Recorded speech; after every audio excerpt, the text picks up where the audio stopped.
we've got Roger McQueen. And this is only the second in this, and I don't think there's another one after this. Unanimous. 8s across the board. Like, do we just give him the 8 ball? Is this Ovi? What do we get from the 8s? Well, 8 ball, that's more of a Kuznetsov allegation. But I couldn't help it. Have to. This is really tough to gauge because this is, again, he was right there with Frondell in the conversation with those other guys for potential first overall at the start of the year. He's only played 8 games this season. He's been out with injury, but in those 8 games, 8 goals, 3 assists, 11 points. Wait. 8 games, 8 goals, 888. Loves it. What? I'm set.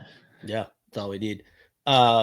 But like I would say towards the end of last year, the WHL, and again, like in the like playing for Team Canada, and then what we saw in those 8 games, like he has like the big concern with him is I think he's 6'3", 6'4". He's a big dude. There was always skating concerns. His skating, as far as like not just the speed, but like the mobility. I don't know what the fuck he was doing the past like 12 months, but it took a big step at the end of last year into the summer.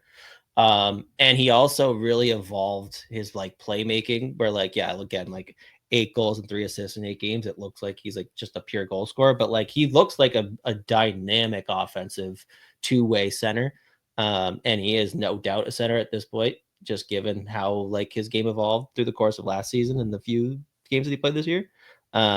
So I'll be curious to see when he gets healthy again, because like if he just picks up where he left off, he's going to be right back in the conference. He's going to make that potential first overall contender list longer again.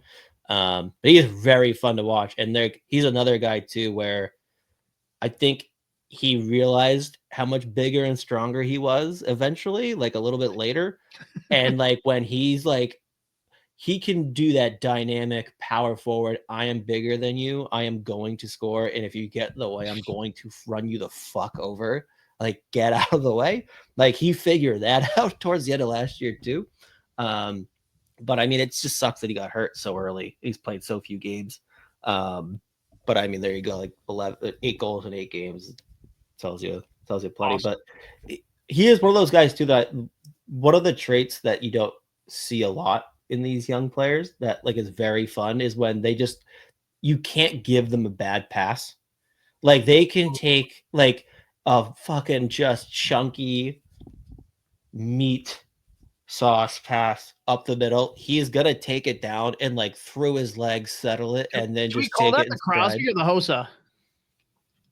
Yes. Like I feel like those are the 2 players that everyone says like, yeah, you can't give him a bad pass. It's great. Like it's unbelievable. Like those. I can't believe that I just said something nice about the scumbag Marian Hossa. Hope your skin's feeling okay, buddy. Ouch.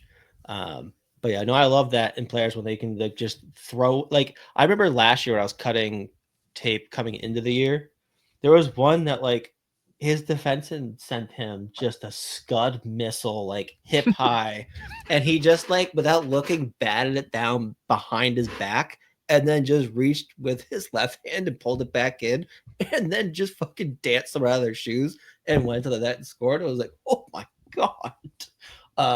But like those players that you just can't give them a bad pass, there's so much value in that already. Just like, especially off the rush, but he's a very fun player. It just sucks that he got hurt. That very much sucks.